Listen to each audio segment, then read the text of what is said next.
Welcome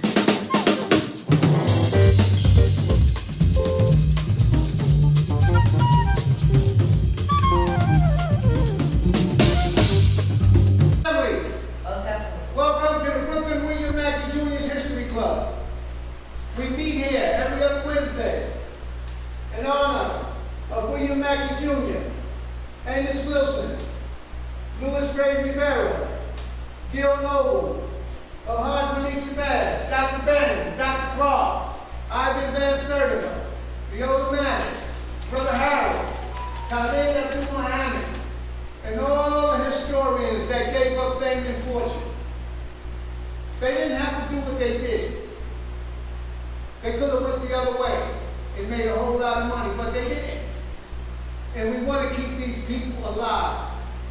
We never want their name to be forgotten when you just go on YouTube. And one thing about Miss Viola Maddox, she drove an old car all the way from Patterson, New Jersey, and she came to the United African Movement because she believed in bringing people for the live lectures.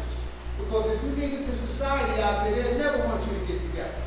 So we keep this thing going to see each other. So give yourself a big hand for the people that came in live in this heat to support the Brooklyn William Mackey Jr. History Club. And for our Zoom audience, give yourself a big hand for supporting the Brooklyn William Mackey Jr. History Club. Now, Brother Rajiv, we're going to bring the camera over. We have these books to help Brother Sababu in African World Info Systems, because one of the important aspects of the Mackey's History Club is information to the community. We have Blueprint for Black Power, Awakening the Natural Genius of Black Children. We have Amos's Latest, finished by Sababu, The Psychology of Self-Hatred and Self-Defeat toward the Reclamation of the African Mind. We have Amos's classic, Black on Black Violence, The Psychodynamics of Self-Annihilation in Service of White Domination. And what you hear in the media is everybody talking about black on black crime. Oh, why are they doing this? This stuff has got to stop. Oh, these shootings, oh. You ever hear anybody pick up Black on Black Violence, Amos's book that he wrote? Nobody's reading it. So we have this. We also have, in honor of Amos, Falsification of African Consciousness. African-centered consciousness versus the New World Order, and you hear a lot about the New World Order these days. S.K. Damiana Akur, Distorted Truths and the Bastardization of African Cosmetology, and in honor of our good friend, Louis Ray Rivera, who came down here and would speak for hours after Professor Mackey left us. His classic, Jazz in Jail, excellent book. Now, I just have a few publications. We have The Unspoken Truth by Carol Alexander, Unspoken Truth about Racial Divide, The Transfer Agreement, The Untold Story of the Secret Pact Between Third Reich and Jewish Palestine, in honor of Dr. Ben, Black Man in the Nile and his family. Wasn't too many computers around when doctors doing this, and it's still a classic. We have Tim Wise, White Like Me, Reflections on Racial and Privileged Son, excellent book. We just have these. The Invention of the White Race by Theodore Allen, Origins of Racial Oppression in Anglo-America, in honor of Charles Hamilton Houston, Groundwork, Charles Hamilton Houston and the Struggle for Civil Rights. Dr. Randy Short, we want to give him support with his classic, Slavery Mastery and the Impact of Religious Slavery Revealed.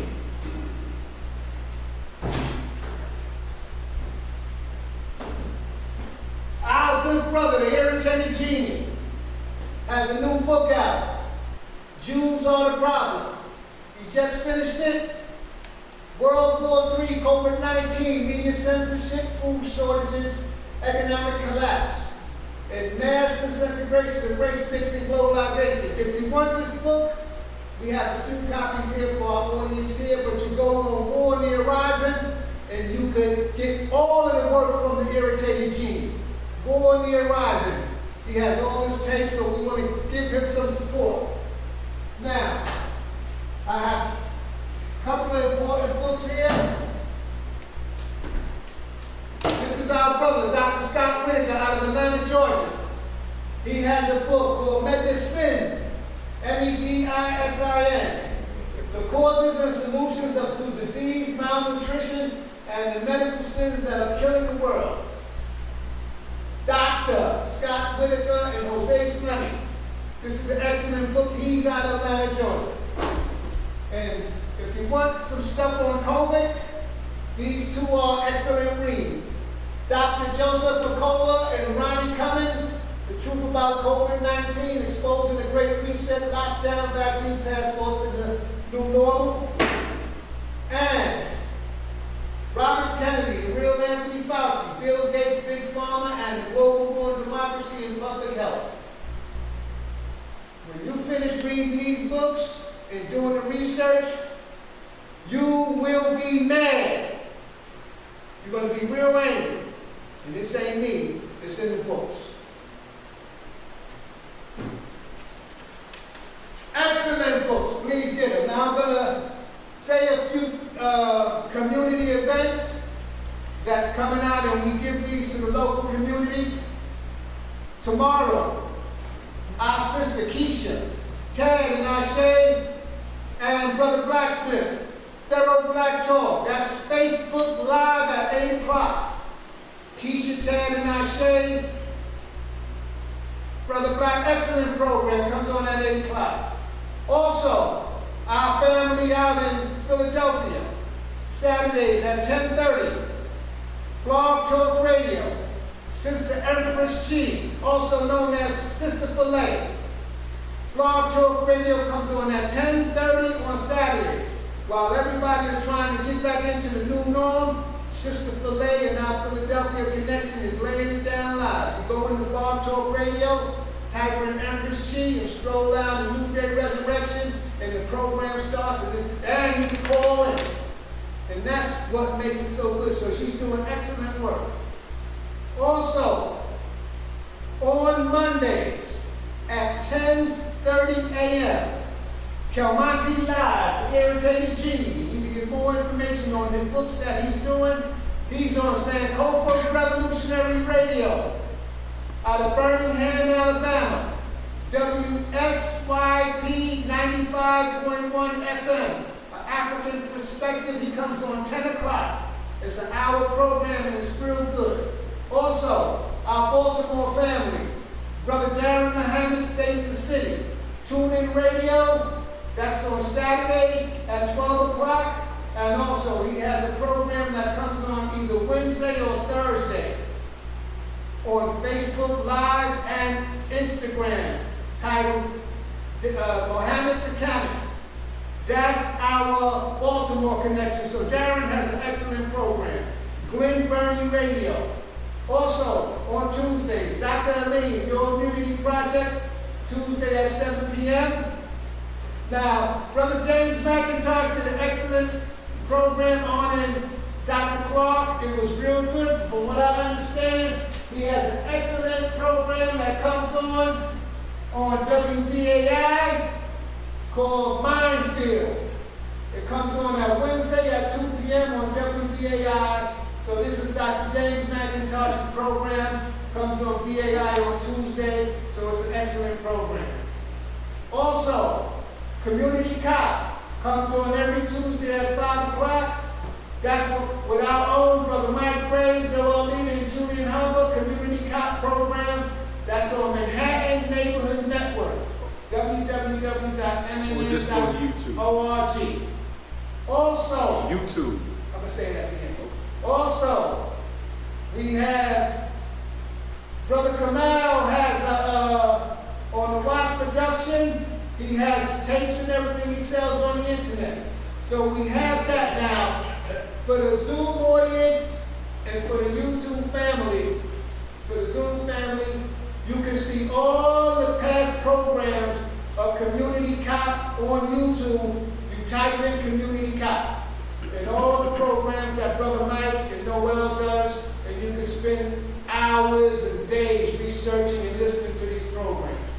And all the programs on the Brooklyn William Mackey Jr. History Club, you YouTube BK William Mackey Jr. History Club, and we have all our lectures. Except for the 2 lectures that they didn't allow Dr. Lewis, you can get those on the hard copy here. So we have these to keep Brother Mackey, Amos, and everybody alive.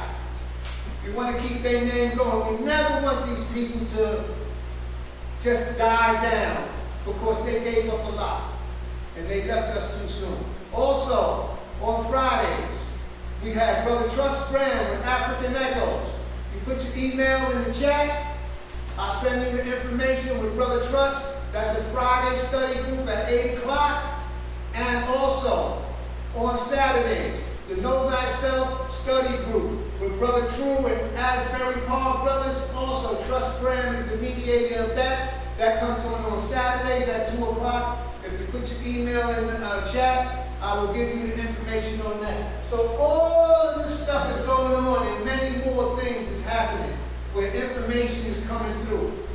They're not hiding anything. So now, without further ado, we're going to bring in our residential scholar in his topic. And he's always here for us. And we love him for that. Dr. Lewis, and his topic is Taiwan, Europe, and the decline of the U.S. dollar. Ladies and gentlemen, give Dr. Arthur Lewis a great big hand.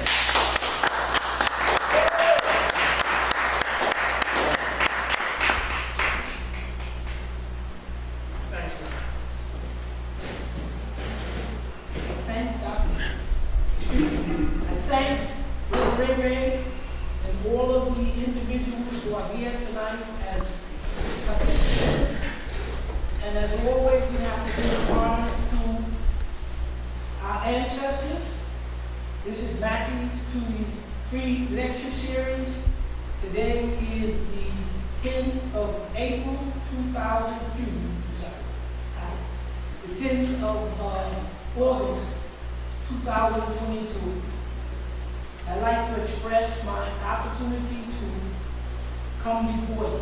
Today's topic is going to cover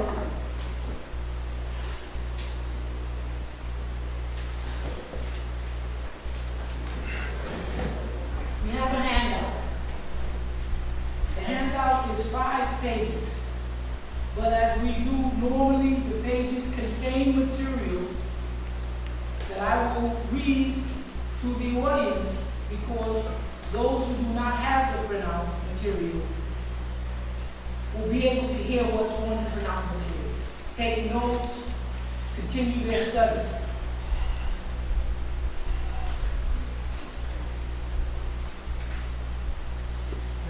Bam. Bam. Because it just so the boy the same way. I don't mind it. No, he don't want to go towards him. No, shut it off. You can aim it there if you want. You can aim it towards us. Yeah. Yeah.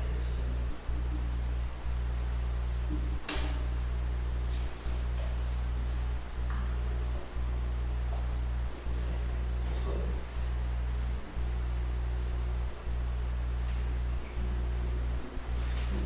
The first sheet of the 5-page handout is a schematic of the island called Taiwan in Asia.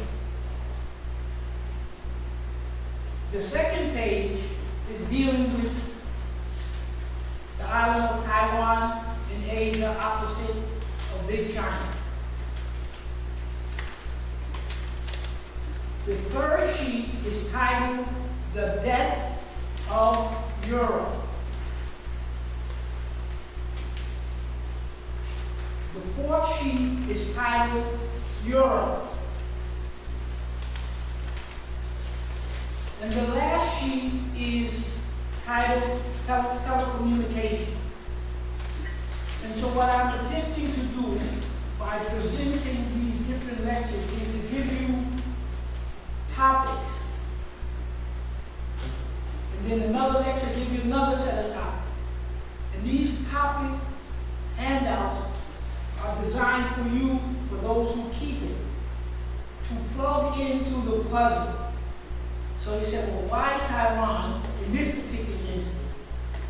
Because it's in the news as it relates to the problem that is in China, in the Chinese lake.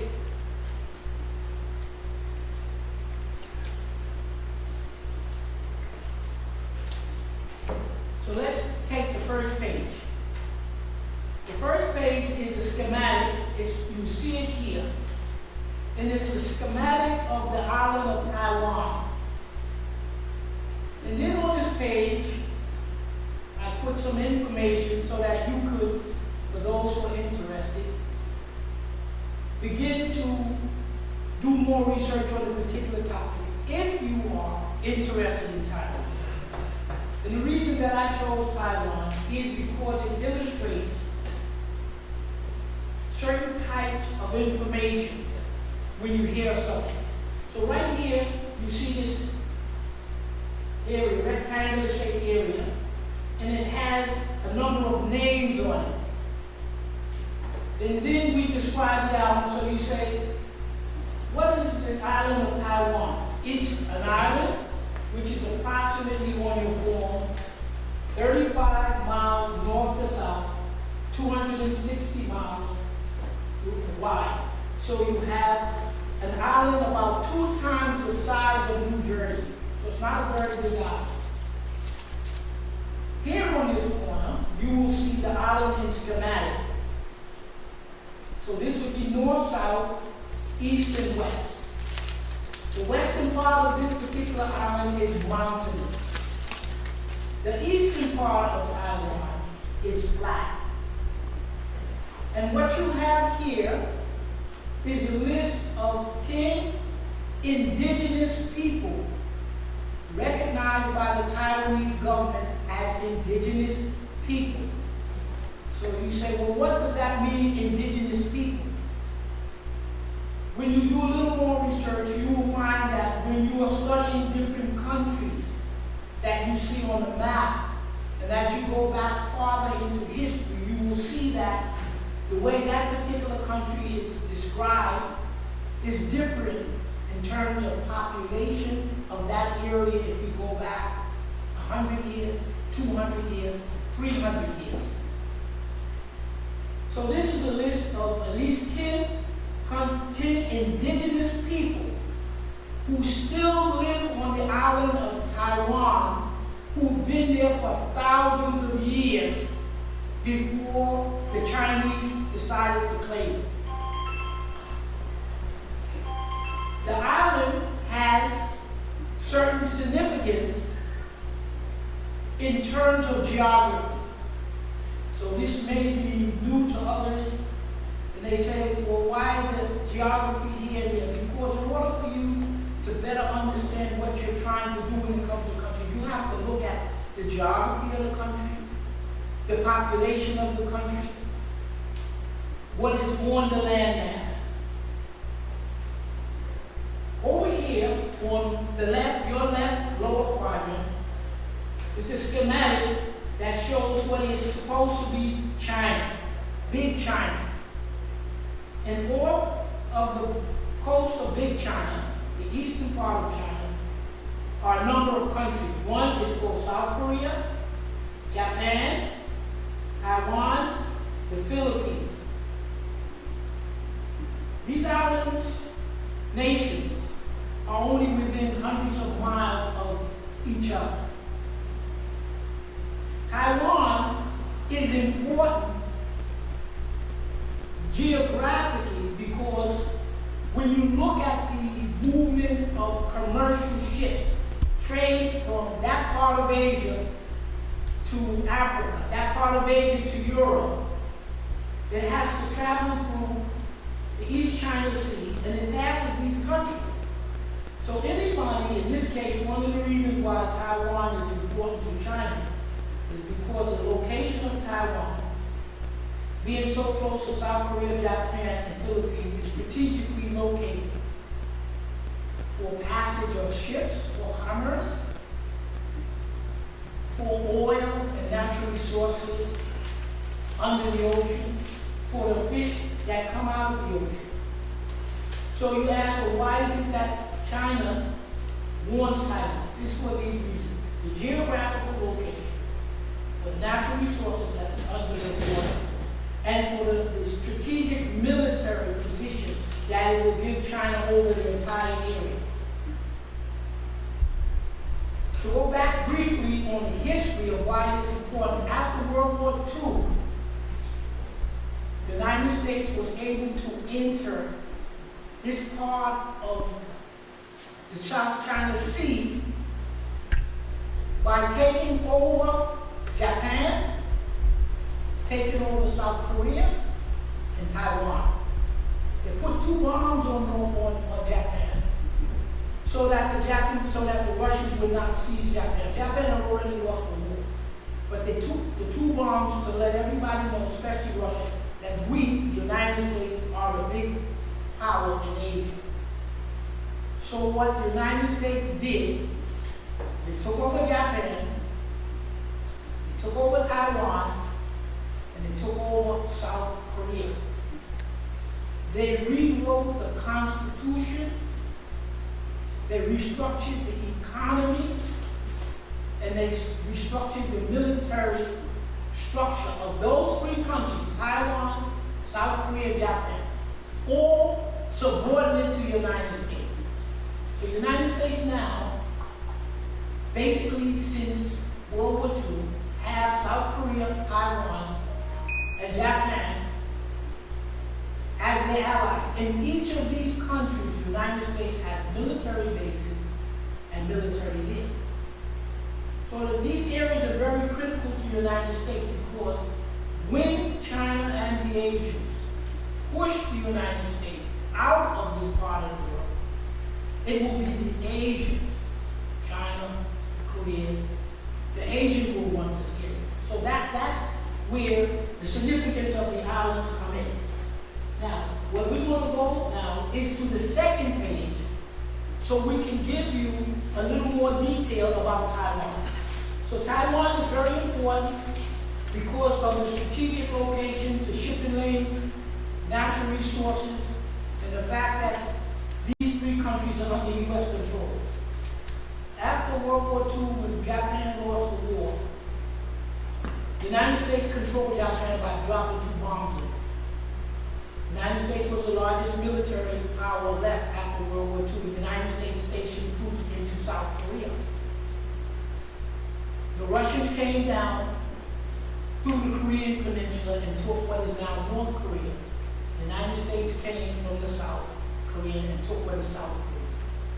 The agreement was to unify the North and South, but the United States refused. And that's where you get the division after the Korean War. They did the same thing in Vietnam. The Russians, Chinese came down from the north of Vietnam, and the United States came in from the south, split the country in half. And the agreement was that the Vietnamese would have an election to make it one country, but the United States reneged on that.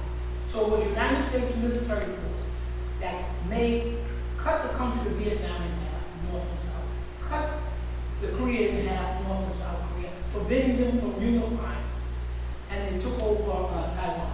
On the second page, which I will read, is giving you a little more detailed history into looking at the islands, not only at the strategic location, but let's go back just 300, 400, 500 years.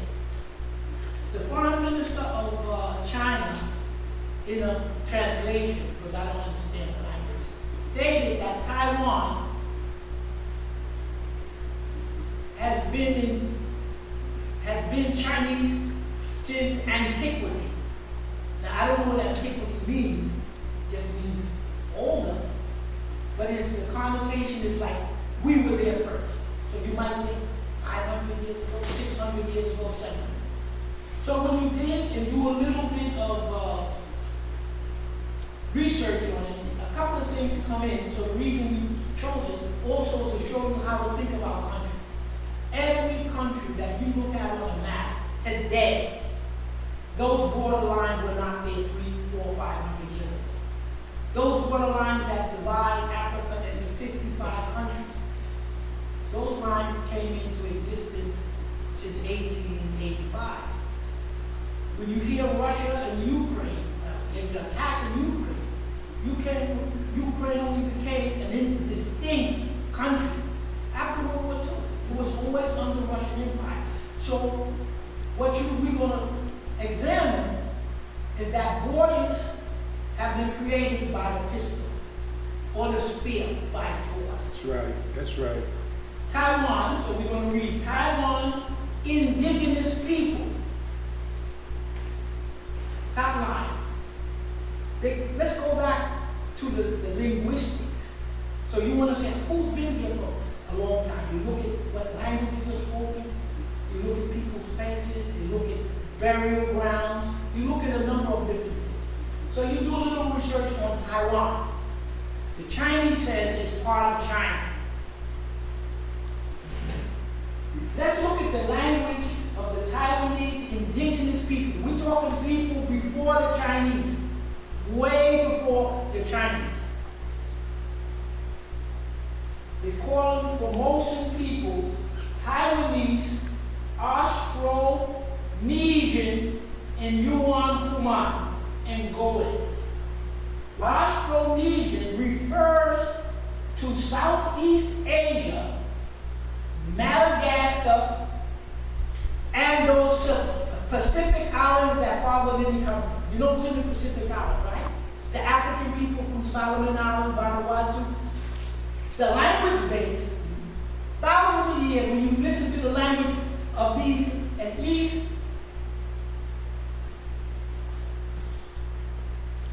20 indigenous people live on the island of Taiwan with the Chinese. So the indigenous people who have been living on Taiwan for thousands of years are now living on Taiwan with Chinese there who pushed them off the land just like they did to the Indians. Taiwan is not a Chinese piece of land if you go by the history. So look at the language groups. So they listen to the language groups of these different people who live on Taiwan. You still have at least 10 distinctive indigenous people living in Taiwan. Just like if we would go now to the indigenous people in what you call the Americas, you see all the different tribes. So they trace the language of these indigenous people that still live in there, they trace it to Madagascar, which is right off the coast of Africa, Southeast Asia, and the Pacific Islands. And when you go online and you start looking at the people of Taiwan, the indigenous, you say they look just like any one of you here, with the slant eyes and the this and whatever else you say, because the people in the Congo, people in Mexico, they have slant eyes. It's a muscle in the eyelid that is absent, so the eyelid droops. We call it a chain eye. Look into the Congo. Go to the South Pacific, you'll see it. So they're tracing. When you look at the language, you're tracing these 19 indigenous people who still live in Taiwan. You trace it back to Southeast Asia, Madagascar, and the South Pacific Islands. You take another language group, the Gadshon, G-A-D-S-H-O-N, indigenous group of people coming from Malaysia, coming from Polynesia. Polynesia is the same South Pacific Islands.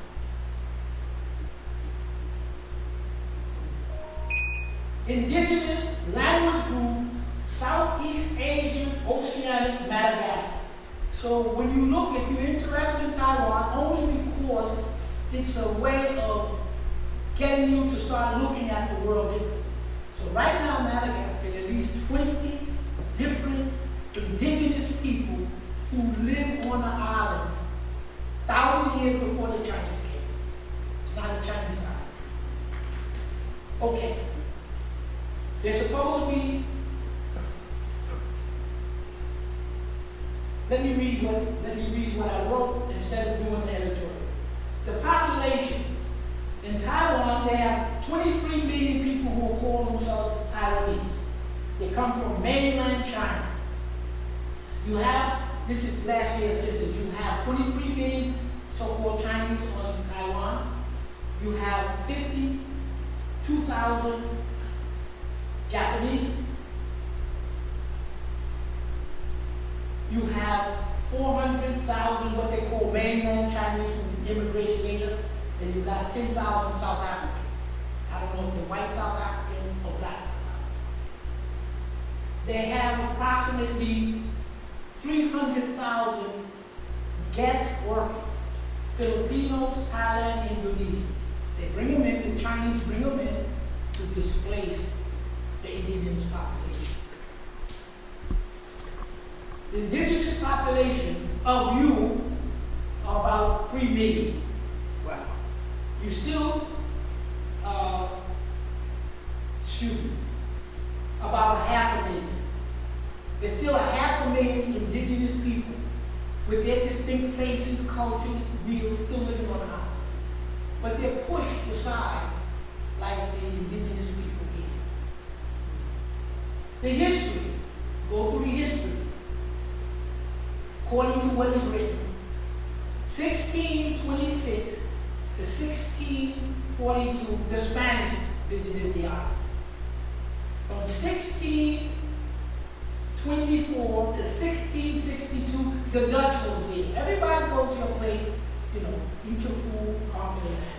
They said this is these Dutch imported the Chinese from the mainland to do agriculture, rice, sugar, and camphor. 1662 to 1683, they have what they call the Koxinga, Koxinga Chinese. They said that's when the first documented mass migration of Chinese coming to the islands. They call them Hakka Chinese. I can't find a distinction from Hakka. So that's when, according to all the history, the Chinese begin to come to the island in mass around 1700. They haven't been there since then. But the history, the archaeology, the language, everything, people have been there thousands. In Vanuatu, they told us that they have their god, Turaga. The god is goddess. There's always a man and a woman. God is 9,000 years old, and they have the record from mouth to ear. Mouth to ear. 1684 to 1895, they have what they call the King Dynasty. So basically what we're saying is the vast majority of Chinese begin to come to the island around 1700. Jump up 1684 to 1895, Japanese occupation. From 1945 to present was nationalist China, which are capitalists scooped up with the United States. What I'm going to say quickly about China itself, and you can look at statistics, but it's just so that it'll let us know for those when they talk about who was here and wasn't here, you got to do a little digging. China is, look at this beautiful piece of work here. According to the records, population and stuff, this is China. Okay? North, south, east, and west. They have what they call a Han, H-A-N Chinese. The Han Chinese are those white Chinese. The ones you see running the country. They're white Chinese. They're Han. You go back with maps and archaeology, they occupy the north, east, and about a third of what is now physically China. All of these other people, they said in China, there are 56 distinct types of human beings today living in what is Big China. Big China is about the size of the United States. So the Han, the white Chinese that you see on TV, they occupy the eastern third of the country. Up here, the Mongolian type people. China took them over. Now that's part of China. It's the same way the United States took the Mississippi, the white people took the Mississippi area, then they took the West. As they pieced the United States together with the pistol and killing the Chinese communist people, put together China exactly the same way. So now you have what is now physically China.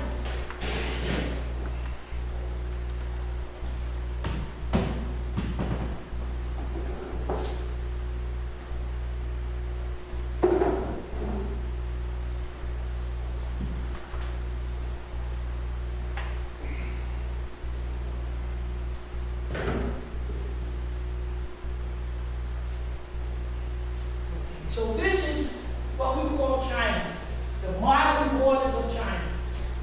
This is China. The border with Russia, Mongolia. It comes all the way out to, yeah, it's a little distorted. Okay, so this is China. Okay.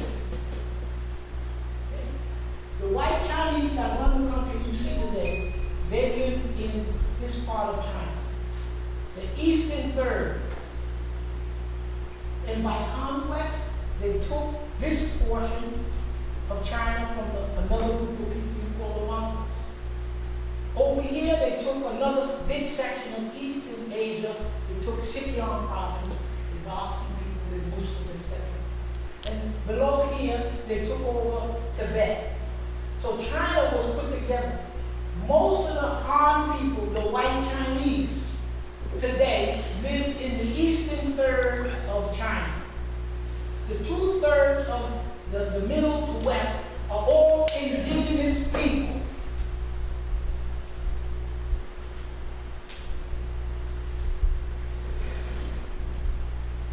That's the basic concept that I wanted to present to you. You go and you're looking, you dig for the archaeology, you look at the language. So Taiwan, according to the records, the Chinese only begin to populate the island from about 1700, 300 years, 350 years. You have people, when you look on the maps and you look at the people, you were on those islands. So China claims it because they can claim it because they have the power. So for me, I don't make a political judgment about whether they should have it or not. That's just the way it is. It lets you see it a different way. So if you're rooting for Taiwan, it's non-Chinese by population. How far you want to go back? Okay, the third page is called The Death of Europe. The Death of Europe is a book published by Michael Murphy in 2017. He's a British citizen. And he's talking about the population of Britain and Europe, and he's a homosexual. That's one of the reasons why your population is dwindling from homosexuality. I'm not saying that to make anything against him. But you can't be upset about your race of people, if you want to call your race, dwindling, and you didn't contribute. Okay. Some facts about the death of Europe. It's a book you can buy. So I just put together a little bit of the history because he's complaining about why there's so many Arabs and Africans in Europe today. But he doesn't tell you how they got there. And they doing it.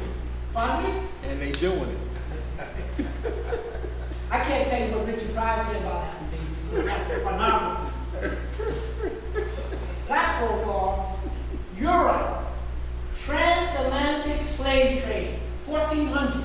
How many of us and our ancestors were brought there just like we were brought here? Just like you have an indigenous population of Africans in the residual. He's writing about Britain, what you call the UK, but it applies to all of those countries. The UK was one. That's how that's how African people, black people got into the UK. When we talk about the UK, we're talking about this little sliver here, which is Scotland, Ireland, Wales, and another country. The first Opium War was English against the Chinese. That's right. 1838, 1857. So you in there bothering those people, and you bringing some of the Chinese back as slaves. The second Opium War, Anglo-English and French gang up on China, 1856, 1860. You bringing more of these Chinese here.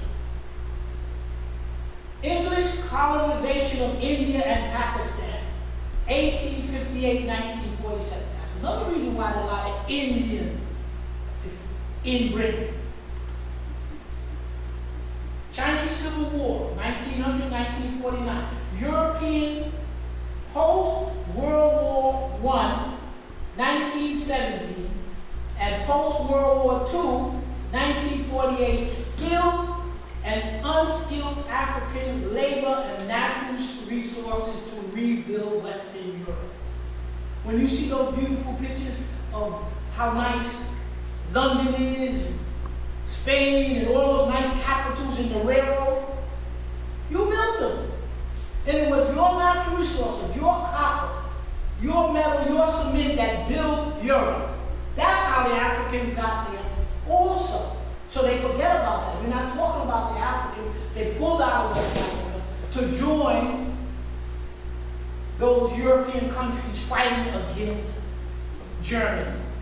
That's how they got there too. Indochina War. When the French was fighting the Southeast Asian countries, Vietnam, etc., etc.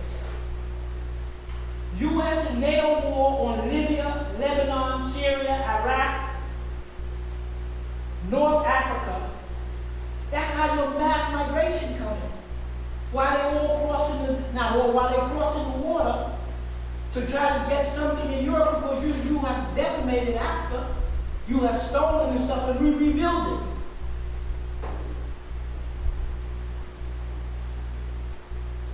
White European, this is what the demographic says.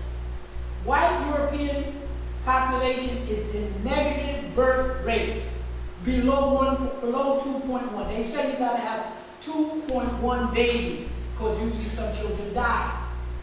In Europe, it's every white country in Europe. I excluded the United States because this is Europe. Every white country, every white group of human beings, every group of human beings who call themselves white. So you are clear on that. I'm talking about mixed race and that. Everywhere European or white people are, they're in negative birth rate. They're not producing enough. And if the demographic charts are correct, they're really in negative 1.4, 1.3, 1.6. As opposed to, I think that Nigeria is 7. African and Arab population in Europe, positive birth rate, above 2.1. So he gives one of his analogies about how quickly the dark-skinned people can surpass the whites. He said, go back to Britain about 50 or 60 years ago, and he gave an example of a few people coming from Pakistan. They blend in, try to get the Christian religion, and they try to do everything the way the whites are. Then the next generation, more of them come. And then by the third generation, with more of them coming in, and the fact that they are reproducing faster, they stop becoming Christians. They begin to form, they want their mosque. They want their own community. Then we're not talking about even countries like Germany, where they're importing people from Turkey and others to come in and do the work, because the white families aren't having enough people to take care of the jobs and everything as they get older. So that's why I call it the death of Europe. 4th page, as we winding down. Europe, 2022. The World Economic Forum, as defined by the World Economic Forum, are white, men, Christians, who are your big bankers and all your corporate leaders. They run the domestic and foreign policy of these countries. What are these countries? Who are these white bankers and these white corporate leaders, Christians, that want to now tell the world they're going to put the whole world on a new economic forum and they don't have enough people? They might not even be here in 100 years. So you have to listen to it. Now, what are the countries? Australia, New Zealand, Canada, US, and the UK. Those are the 5 groups of white men who make it up. Now, when you use the word UK, it's like 4 countries pushed together. Right. The top of it is Britain that makes up the heart, and so Britain, if this is the country standing in front of you, this is west and this is east. This part of the UK is Ireland. This part of the UK is Scotland. No, it's Wales. And the top part of the UK is Scottish. 4 countries that the English forced together called the UK. England, Ireland, Scottish, and Wales. The top part of that crescent island you call the UK is the Scots. They are bordered on the North Sea. So all of the oil and gas coming from the North Sea comes through Scotland. Scotland shares it. But if Scotland breaks away, England's not going to have any oil and gas. Okay. Let's look at Western Europe. The Europe I'm talking about is what we call Western Europe. There's a distinction, a borderline distinction. And when you cut it, it's everybody on the west and the east. But I'm dealing with Western Europe. Europe all over, but Western. Western Europe comprises those white people who 200 or 300 years ago left the famine, the disease, and the war, and they left in order to find some place they could survive. The first that came out from history is the Portuguese. They went around the U.S. The second came out the Spanish. People ask, why did they come out in that group? The proximity to Africa. Because the Moors were there for 700 odd years. Moors are looking like you. They may have been Muslim. The religion had nothing to do with who you are. Many of the Africans who were converted to Islam, they were the ones who went into Spain to conquer Spain and part of France. That's the Moors. The Moors racially are you. The religion is of no importance, because you can be any religion. Because they say the Muslim population, whoever says it, in the United States, the largest group of non-white people who practice Islam are those people from Southeast Asia. That's India and Pakistan. The second largest group of people of color, well, you can add a few white people of color who practice Islam is Africans, meaning African Americans, be converted out of Christianity. And then the third are the so-called Arabs. Okay. Why Spain? When you go in without take chapter, didn't take it, anyone who takes you, go anywhere visit differently. In one of the tombs of Sekai 1, there are 6 holies of holies. Holies of holies are that part, when you go to church, you have 3 sections. You have the section where you sit, and then the section where the bishops and them sit, and then that little piece only where the head person Right. speaks. So the Holy of Holies is that third section where the reverend or whoever it is, he or she can go into their back room. That little back room is only for the head minister. That's the Holy of Holies. that room where the bishops and whoever else, the assistants sit and then you. In the tomb of Seti 1, they have 6 holies of holies. And the one on the farthest right, you see the god atop, the god,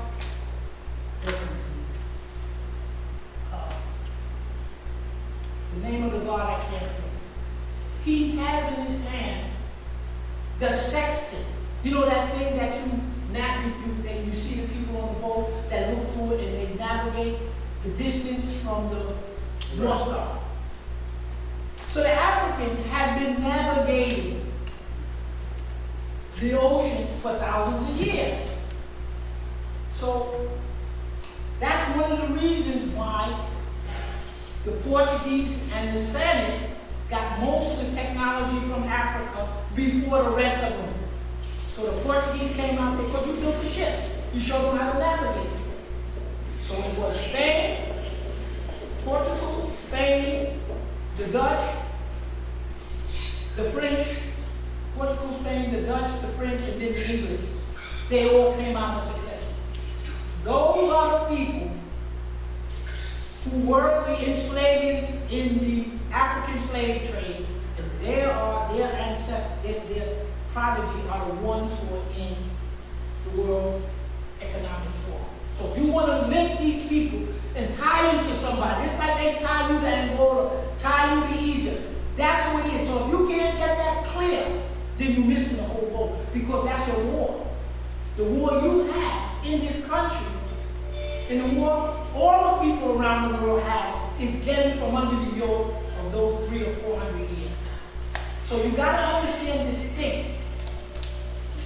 The World Forum is not going to get Russia to do what they want. The World Economic Forum want to do a new world. And they tell you what it is.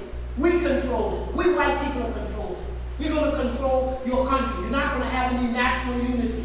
We're going to own all the land. We're going to set up this electronic. You're not going to be able to do a damn thing but what I say. So they're thinking that they're going to bring the world back to plantation. They're living 200 and 300 years ago when they used to steal and take everything. So that's what they're trying to do. Then you have to ask yourself, you think the Russians are going to let them? So if those people who are in the World Economic Forum are predominantly English and American and French, they can't challenge Russia right now militarily. Russia, you think Russia's going to allow them to impose that slavery system on them? No. You think the Chinese are going to allow them? No. You think the Africans are going to allow them? So you say, what are you talking about? That's what you just said. I said, okay, let's look at something that just happened to give you an idea before we go to the last page. They have a war. Russia invaded Ukraine. They have a war. The United States and Western Europe, the white colonists, United States, Western Europe, colonists, World Economic Forum. You've got to solidify that in your mind. United States and Western Europe is going around the world to see if the world will isolate Russia. In June of this year, 2022, the United States called the Conference of the Americas. Everybody come to California, and let's all of us who live in the Americas, North, Central, and South America, let's get together. Most of the countries refused. The United States decided that they wanted to exclude Venezuela, Nicaragua, and Cuba. So the Central and South American countries, Caribbean said, we're not coming, or we're going to send a delegate. So that's an indication of the rejection of the United States by those countries that they suppressed, invaded, and been stealing from. Central America, Caribbean, South America. The Mexican government president didn't even show up. So that's giving you an idea of how the people feel, the 670 million people who live in the Caribbean, Central, and South America, for their own reason, they don't want any part of the United States. And they also formed an organization called the Community of Latin American and Caribbean States. And what it comprises of is all of the Central American, South American, Caribbean states, and Canada and the U.S. That was the old one. Canada and the U.S. with all of them. These countries, everyone in the Caribbean, Central, South America, agreed they're going to reform that organization, but Canada, U.S., and no Europeans can be part of it. So they're saying, to hell with the United States and Canada. Okay? The Europeans do an economic embargo against Russia. So what they do is, we're not going to use Russian gas and oil. Because we're going to hurt Russia, cut off their ability to make money. So they they embargo the gas and the oil. Well, Europe is 40% dependent on gas and oil. So what happened since the war of February? Europe is in a crisis. Doesn't have any gas or oil to run the factories, to run the ships and the boats. That's why this country is shipping oil, and diesel fuel and oil to Europe now. One of the reasons you have shortage. So the South American Central countries, they don't want any part of the U.S.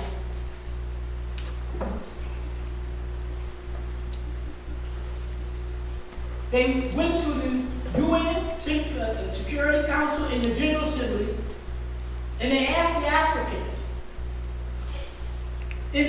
embargo Russia, stand with us. Not a single African country, of 55 countries on the continent, 54, one is a territory they're fighting over. Every single African country, 54 countries, either abstain or they back Russia. That's right. Every Asian country abstain or back Russia.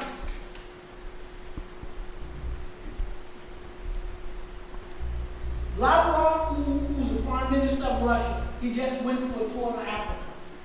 Ethiopia, he was in Ethiopia, Uganda, and a few others. The white people wonder how come he could come there and they clapping, they shaking hands with him and they buddies. Because Africa, not that Russians are so good or bad, Russia sat in the Berlin Conference, but they did not take anything from Africa. In fact, the Russians, to weaken the other Europeans, they gave Ethiopia weapons and equipment to fight off Italy when Italy was trying to take it. So they have that record. They have a record of helping African countries in our liberation study. Uganda, That's right. Angola being one of the main ones. So now you help the African countries against the Europeans for whatever reason you want. You have to help Ethiopia against the Italians for whatever reason you did.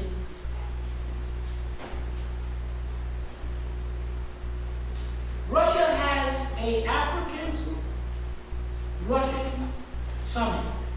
This is the second summit that the Africans and Russia will get together. Africa as a continent will get together with Russia and talk.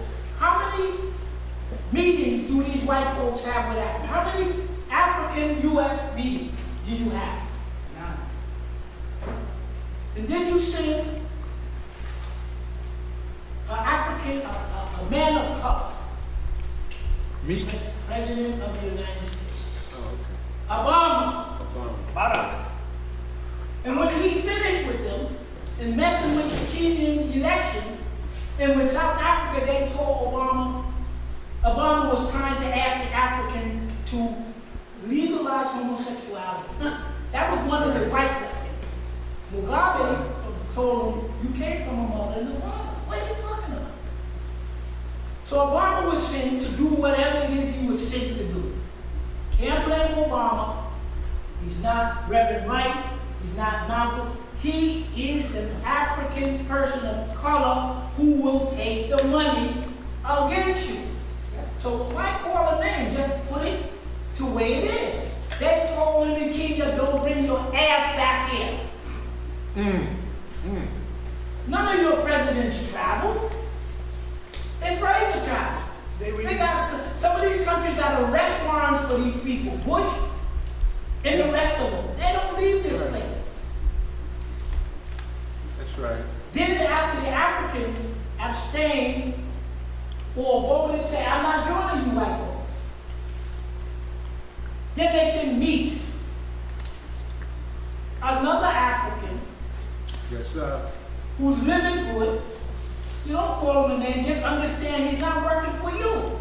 He gets upset because the Africans won't do what he wants them to do. But these people don't know that that's changed here. So they just sent the Secretary of State, whatever it is, Blinken. He's in Congo and South Africa. He's asking the South Africans to go against the Russians. They in partnership with the BRICS. Y'all forgot what you did, tell the white people?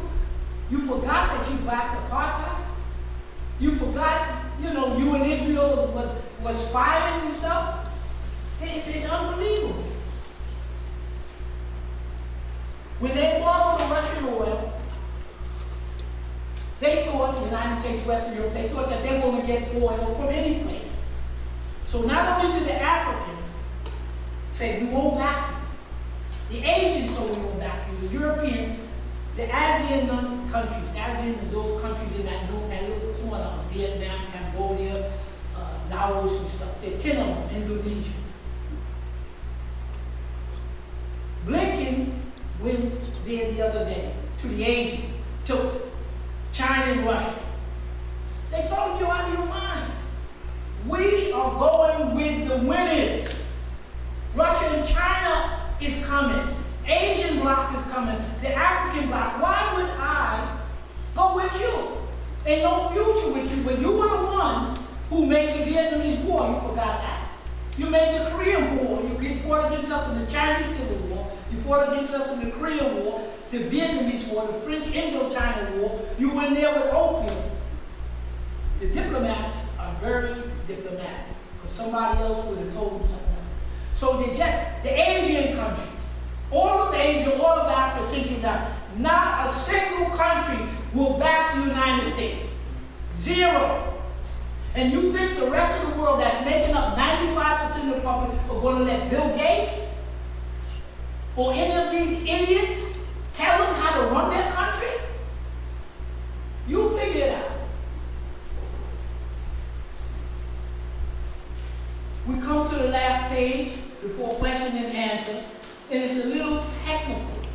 Because it's a little technical, it's going to run into the second part of this, where we will show you the world has changed already. Before we go to the last page, the United States and NATO, when this war first broke out, they said that they want the Ukrainians to fight to the last Ukrainian. And we're going to weaken Russia. And we're going to do this and we're going to do that. So Russia has cut off the oil to Europe, and they're building the pipes to Asia, to China. Russia is taking the oil from Europe and is selling it to India. Next time you will see how the Russians, the Iranians, the Venezuelans, all of them are shipping the oil. They're going to build up Asia as an industrial power. Europe is just about to go. I want to read this second thing on Europe. What is happening to Europe? This country. You're afraid of these people. Remember the Wizard of Oz? Everybody's afraid till they pull the curtain. This is the people you're afraid of. This is the people who make up the World Economic Forum. This is who Putin said to them, the white people. Don't start a war. You can't feed yourself and you can't heat. Europe is 6% of the global mass. Is Europe. 6%. And half of that is Russia. So you're afraid of a group of people that only live on 3% of the world earth, of the most unproductive earth? You can forget about about the Australian and New Zealand whites? New Zealand, 1 to 2 million people. The Australians are 25 million people, and they're going down. Canada is what, 40 or 50? They're going down. The United States, the white population is dwindling. Britain and all of you afraid of a group of people who live on less than 3% of the Earth's surface, some of the worst part of Earth, and they might not even be here physically in 150 years. What you afraid of? You afraid of these people? Russia is waging war against Ukraine, and not a single NATO country will intervene. And what the NATO countries in the United States now say, they know Ukraine will lose. It's no longer, we got to wear down Russia. Because they know Ukraine is going. The new thing they're saying is, we got to do everything so we don't get in a war with Russia. So all the Asians and Africans, everybody look and say, look at this. When they were short of oil, the United States said, the Russians and Europeans said, you told us to embargo it. You told us the white man's talking to his white cousin, the Americans, they all cut each other's throat. You told us that you would get us enough gas and oil. Biden in the U.S. said, don't worry about it. I'll get it from the Africans. The French president went.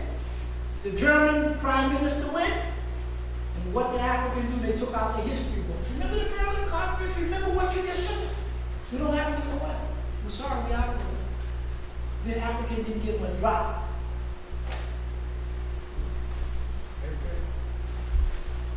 Went to Venezuela. Venezuela said, you out of your mind. You took $3 billion worth of our gold, you freeze it. You confiscated what the Cisco, that oil giant, another 10, 15 billion, whatever it is. You tried to destroy the country, and you asking us? I don't think they gave in the writing the reply that Venezuela said. So went to Venezuela for oil. Went to Iraq, Saudi Arabia for oil. United Arab Emirates, Africa. Nobody will give them oil. Brazil, zero. What does that tell you? They're not afraid of U.S. strength. They're not afraid of an aircraft carrier pulling up.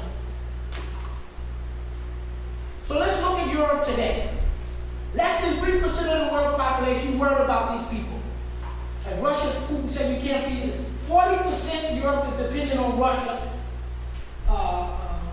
40% of Europe is 6% of the world's land mass. Half of that is Russia, so they only live 1/3. Russia, Europe gets from Russia oil, gas, coal, food, fertilizer, minerals. The economy is going. What do they get from Africa? Oil, gas, food, natural resources, minerals. What do they get from China? 98% of the rare metals, from cobalt and all of that. What China? Okay. Good, Doc. Okay. Okay, we coming back. We're coming back. Thank you for the audience. Okay, there was a question that we were discussing on the break. And when the Civil War in China ended and Mao Zedong and the communists won, when you take into consideration that the eastern third of China was Han, or white Chinese, and that the other 2/3, Tibet, Mongolia, and the other 2/3, if you speculate, they were non-white Chinese. When Mao Zedong was killing people, was he killing down those indigenous dark-skinned people? No. And after that, did they introduce a policy of having Han children, white Chinese, build up the population? We're not saying that's what they did. We're asking the question. Okay? Think about it. And then now, China is saying they need people. They need more people. You could go back to having regular children. Is it white children, white Chinese, or non-white Chinese? Something to think about. Everybody, you have questions and answers? Y'all are historians. You gotta have some questions. Oh, I got some, but I surrendered first. I have a few, so I'll just start with one. So, just backing up a little bit, the U.S. going around wars and asking, I did hear that they did go to Biden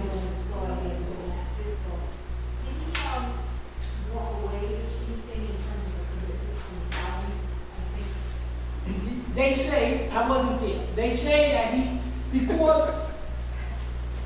because nobody will give the United States oil or gas.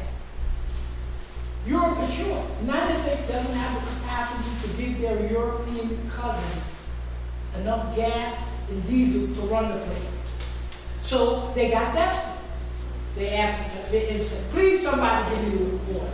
You saw the Arabia wouldn't do it. I mean, Venezuela wouldn't do it. Brazil wouldn't do it. None of the African countries did it. None of the so-called Middle East Arab countries.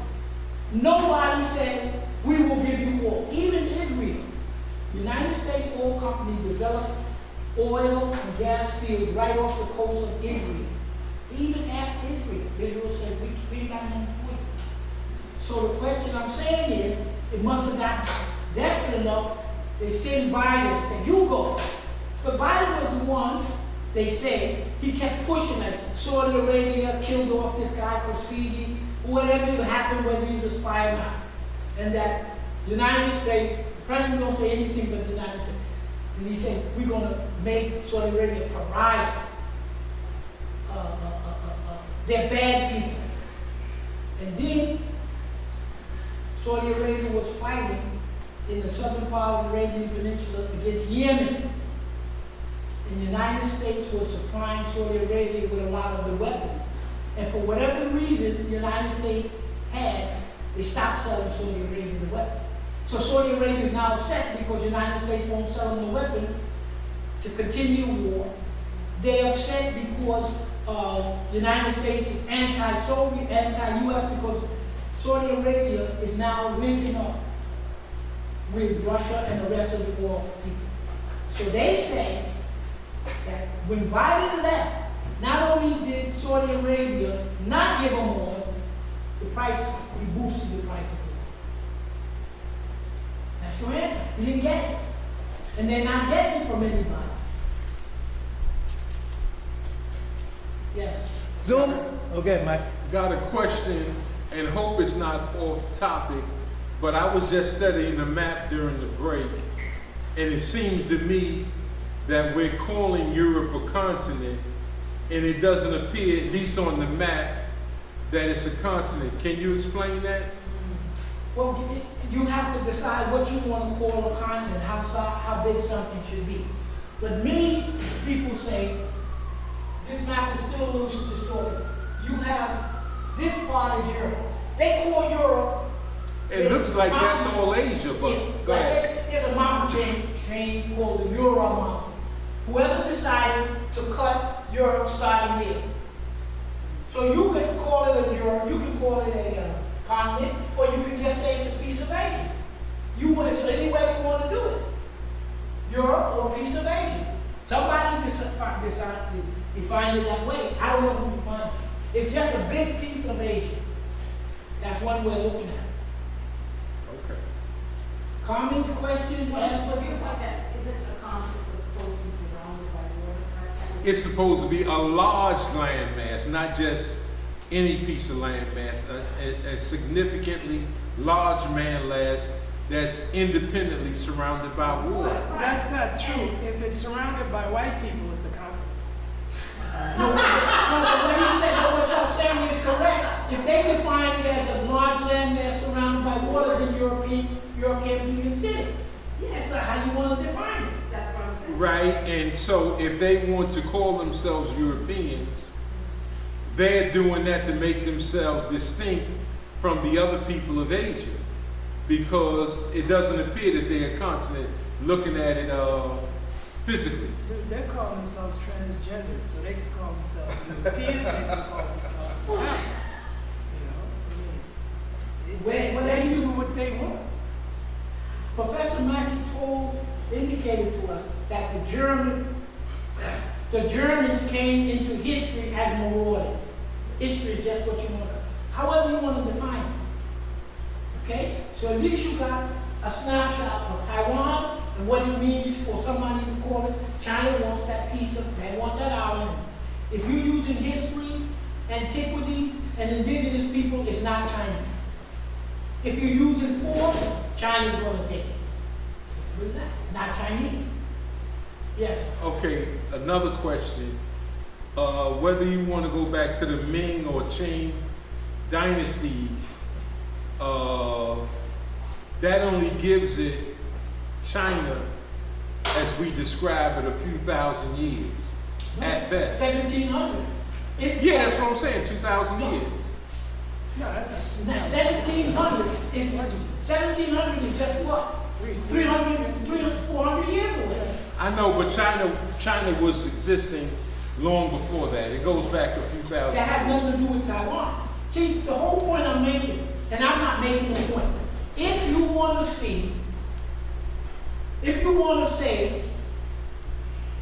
to claim land, one of the ways you do it is, I can prove that I've been there longer than anybody else. According to the archaeology, the remains, the people living there, they're still there, all these people are still there. They have a history of being there. How is the history? They have the burial grounds there. How is the history? The languages that they speak. All of that points to the fact that there were human beings living there 500 years ago, 1,002. And these people came from where? By their language, the people in Taiwan, by their language group, comes from Southeast Asia, comes from Malaysia, comes from Madagascar, and here. And when you start digging into the indigenous people here, what is now China, you got everybody there. So China can't claim it on any, if you're using linguistic, you're using burial, you're using anything. They are not the original people. They can't say, we've been here since antiquity. 300 years is an antiquity. Well, that's why I'm going back a few thousand years, but this is what I would say to that, and certainly an argument can be made on either side of that, but I would say that I would ask, what do the majority of the people of Taiwan speak? And we know it's Chinese. I'm not saying 100%, but we know they speak Chinese. We know they are Chinese, the majority of the people there in Taiwan. We know that Europe has interceded, whether you're talking about England and America, has interceded in that land and made it a cash cow. That's some of the most expensive territory on the planet, is in Taiwan. And consequently, America, the white man himself does not allow anyone to interfere with his business and his sphere of influence, his power. They don't believe in power sharing. Consequently, they have always put out subtle threats that they will go to war with mainland China if it interferes with Taiwan. And it has got Taiwanese Uncle Toms talking about their Taiwanese as opposed to being Chinese. Consequently, what I'm saying is that they have more of a right to that landmass, they meaning China, than America ever had in America, taking land from the indigenous people, has more of a claim than the white minority rule of South Africa, claiming that when they came there, that land, that nobody was there, lies like that. Yeah, but So I'm just saying that I could see a better argument for entitlement with that as opposed to transplanted Europeans that took over a landmass and renamed it Israel. Okay, I understand. You're in the classroom and if you teach in history, you have to say, if what we see in the books are accurate, the Chinese just got there 1700. They only been there 3.5 years by whatever you can look at. Now, could you say that Chinese were on the islands 2,000 years ago? Yes. 3,000? Yes. Now prove it. Let the Chinese prove that there is something on the Taiwan, language, culture, burial ground, something to show. Remains. You white Chinese show us something that was here. Now, all we know, we can go now and see that there are people living on Taiwan. They say about 500,000 of them. They look like any one of us. They got all kind of accents, and they're speaking languages that come from language group from here, language group from Malaysia, language group from all of these South Pacific islands, and from Southeast Asia. We know people moved around. So if you use burial, you lose language. That's why they use language. The Chinese Han are not there. Who's there? Are these 500,000 people, 20 different indigenous people recognized by the Taiwanese government recognizes that there are at least 20 distinct groups of people that's on the island before they came. Okay, but though the Taiwanese government has been handpicked by white people. Taiwanese government is made up of Chinese that came from the mainland.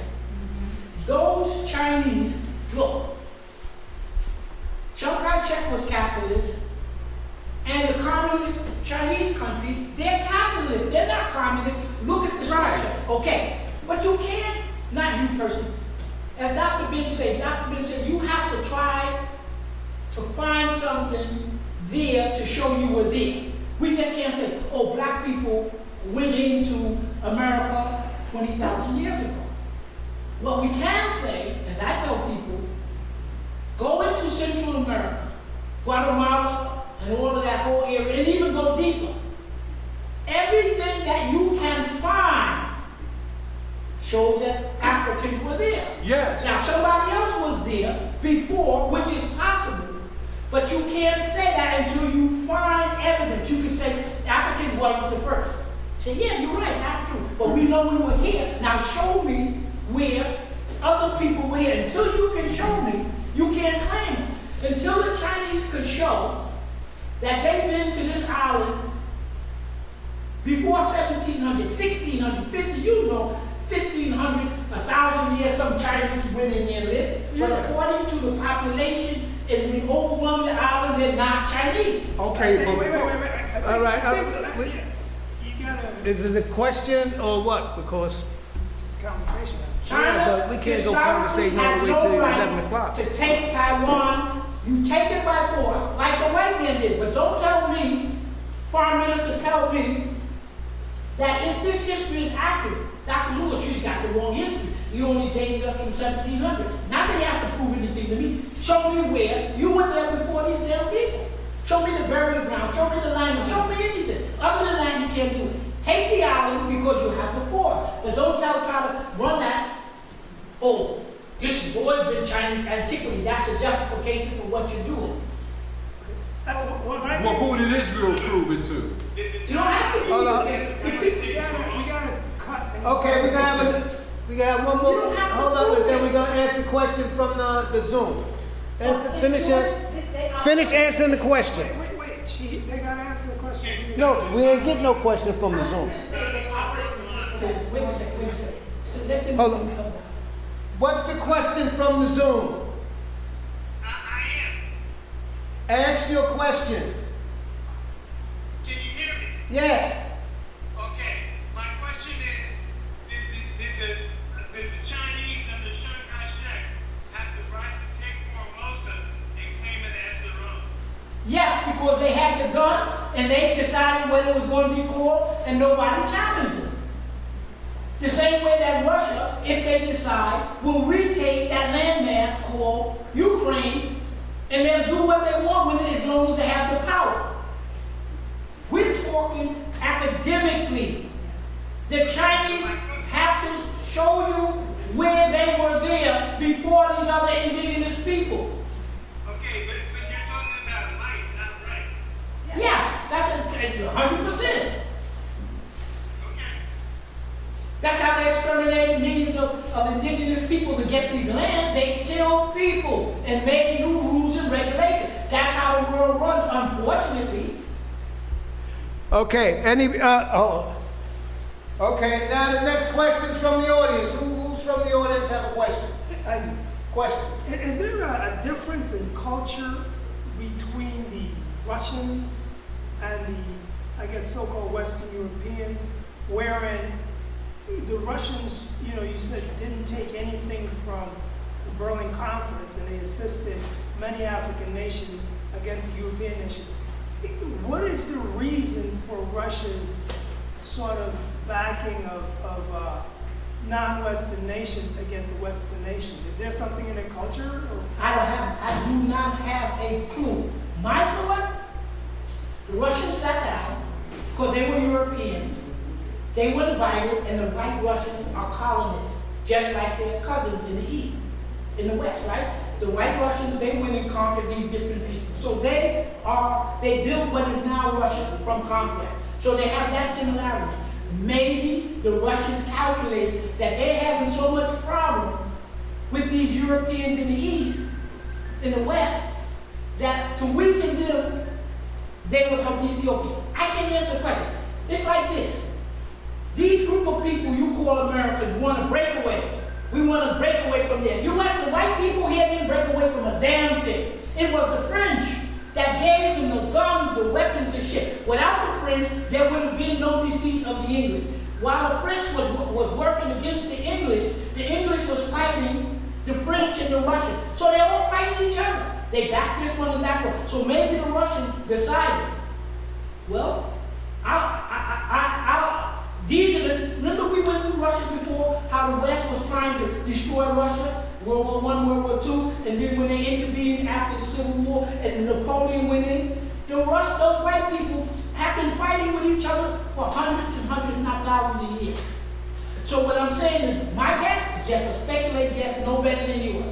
Maybe the Russians say at this point, I don't need to take from Africa. I got more stuff, I got more of everything I need. What the hell I need to steal wood and food from? Russia is the second richest area, known area on the world for everything after Africa. They didn't need to steal from Africa. It's those Western Europeans who happen to live in the most barren part of this strip. All of this is rich, all that oil and wood and lumber. This is a fabulously rich piece of land. This is a fabulously peaceful. This part of the area is barren.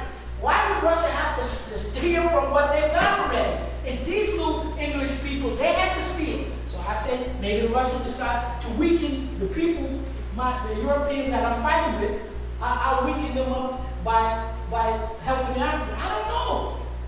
But you can't let somebody tell you. I remember one time a white archaeologist was telling the indigenous people here, well, when you were coming over from Asia at 1200 BC, we were coming over from Europe at 1200 BC, therefore this land don't belong to both of us. The guy said, I don't know what the hell you're talking about.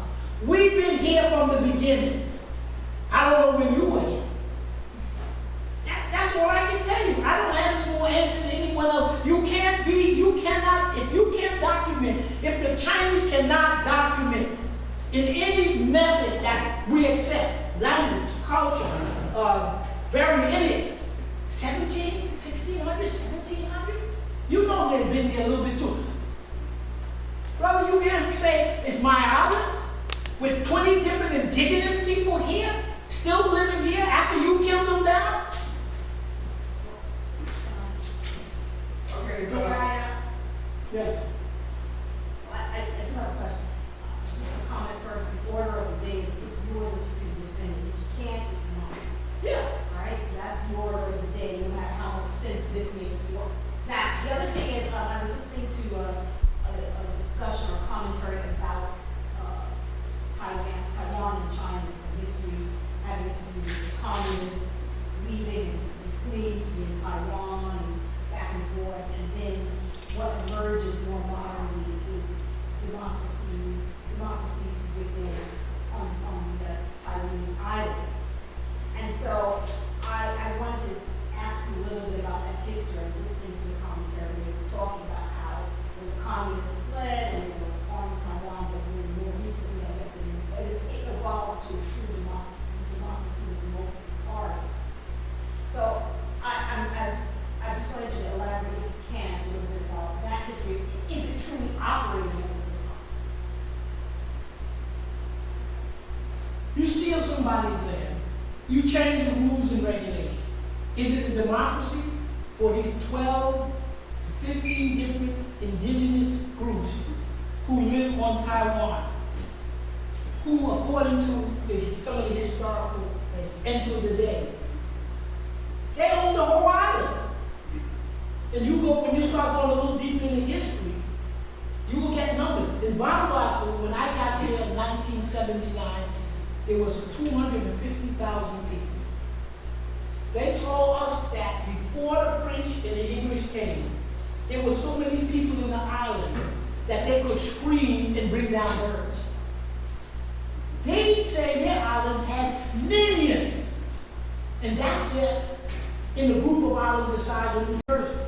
So what am I to believe? I don't know. 250,000? They said they had millions. The white Australian, they came to Vanuatu and the rest of it and enslaved them into Australia. They blackbirded them. So when you're having this discussion, you don't have to have a PhD, somebody to listen to because you have an MD. It mean anything. You PhD, it mean anything. What are you talking about? When you're trying to date some areas, you go back to the history as much as you can. And if what they are reporting is true, that the recorded history shows they had a large influx of Han white Chinese, 1700, 1600, 1500. Maybe that's absolutely wrong. So the foreign minister of China, to justify his claim, he needs to get his historian to put together history and then demonstrate how the white Han Chinese were there on this island 2,000 years ago. These people are there. They're there. Their burials are there. Their culture is there. Their homes are there, way back in antiquity. The languages they speak, the language they speak in China is Han language, whatever they call Han, Mandarin or something. But you got 500,000 people. 1/25 of the population, 500,000 or whatever it is. They don't speak Chinese. They speak the indigenous language. I don't know. Was it the Chinese that were there first? And then these indigenous language people came in after? Or whether these people were here first and the Chinese came after? You got to figure it out. Well, the discussion seems to be, they're not having, the remedial discussion from this point of view. They're having the discussion of, about Taiwan is the ideology.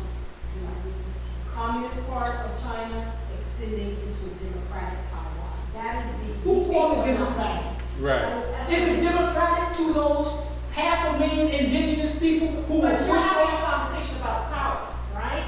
Also. Who's making look? According to the history, and you can go back, you either have to postulate the Chinese were there first, the white Chinese, because when you see the picture of people in China, you got all colors and everything. Well, who are they talking about? All you see is white Chinese. We had the discussion. What percentage of the population of the 1.3 billion are not white Chinese? But all these dark-skinned people, slant-eyed people who you would not recognize as a white Chinese. You see only white Chinese on TV. You see Dao Xiaoping, they're white Han Chinese. There's 59 other different groups of people they call it Chinese in China's population. They're all kinds of people. We have to go dig further to find out who was there. Well, I mean, you can have this conversation about the United States. Exactly, there's no difference. But the powers that be right now control are whites. Right, and they make up the rules and regulations. Exactly. So I'm saying from that perspective, this is the perspective that the conversation on Taiwan and China is going on. Not from the perspective of the indigenous population. Because they don't introduce the concept. They don't, but they're not going to, because it's Right, but now that you know, you have to look at it the way you want to look at it. All right. Zoom audience, you got a question? Anybody from the Zoom? Anybody from the Zoom questions? Okay, anybody from the floor? Then we're gonna wrap it up. Anybody from the floor? Going once? Let them, if you want to, let them. I'm done. No Zoom? Ori, you got a question? Go ahead.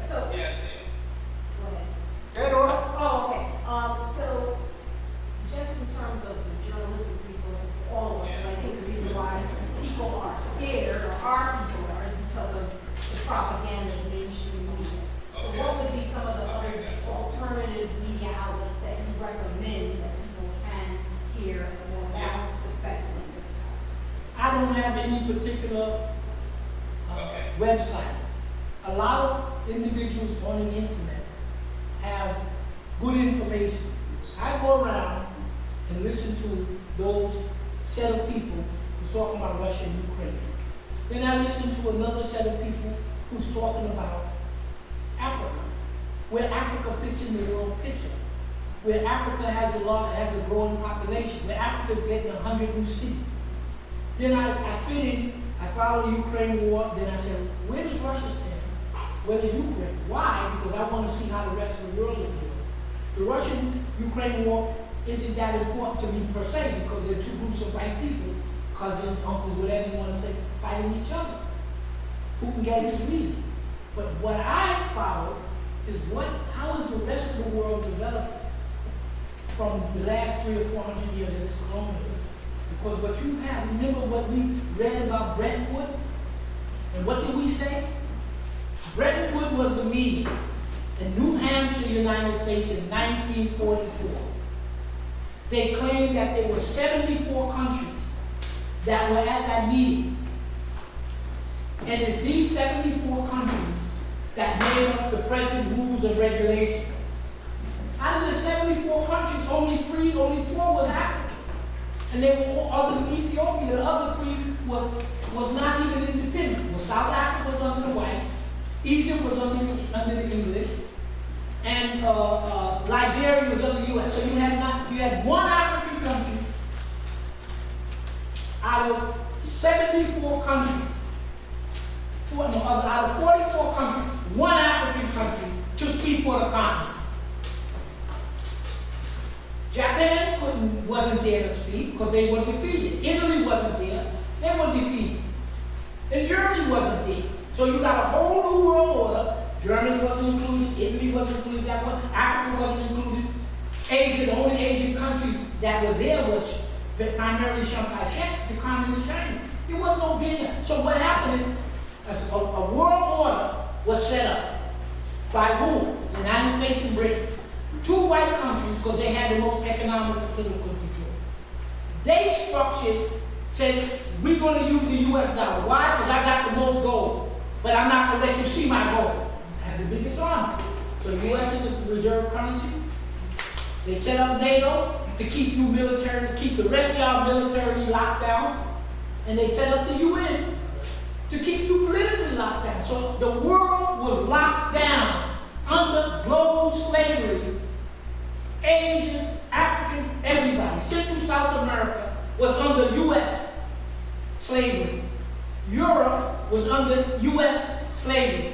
In Asia was under, a large percentage was under white people because you didn't get the Korean War didn't come yet, the Vietnamese War, the Chinese War, none of those wars. So the revolutions in Asia that occurred after 1944 put the Asians in good position. But before that, Asia was essentially colonized by Europeans. Africa was colonized by Europeans. And so, in other words, it was the United States and one of those Western European countries that had everybody locked down.